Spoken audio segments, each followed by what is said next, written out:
Guys, welcome back to my YouTube channel. Ako nga pala si Jolie's Channel. So sa mga hindi pa nakasubscribe, subscribe to button and like the notification bell.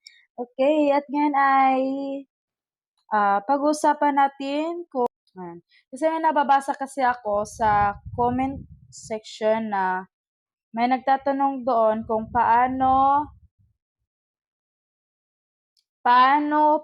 po ilipat sa diamond yung coins sa suya. So, ito po ay ituturo ko ngayon sa videong ito kung paano po ilipat sa diamond, ilipat sa diamond yung coins.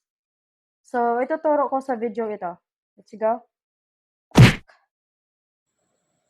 Sundan nyo lang yung mga ibang arrow guys para doon matuto kayo. Yan, pindutin nyo lang yan.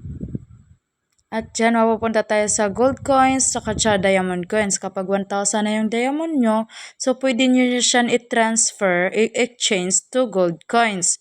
So, ang gagawin nyo lang is, dapat dito kayo sa exchange and withdraw. Makikita nyo sa baba, so pindutin nyo yan.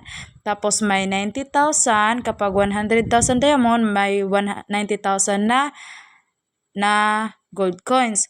So, may 300, may 1 million.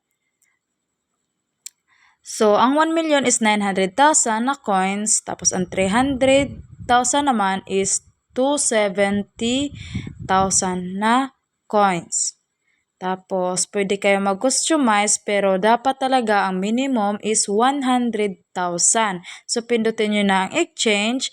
Tapos, exchange ulit kasi 100,000 lang. So, may 90,000 na coins. Pero wala akong diamond guys, kaya wala, insufficient siya. Pero kung meron kayong 100,000 dyan na diamond, so mapupunta na yan siya dito sa gold coins nyo. Ayun guys, yun yung tutorial natin. Sana nakuha nyo at like nyo na rin ang video at comment kayo sa baba sa mga may itatanong pa para masagot natin sa susunod na video. Bye-bye! Thank you for watching!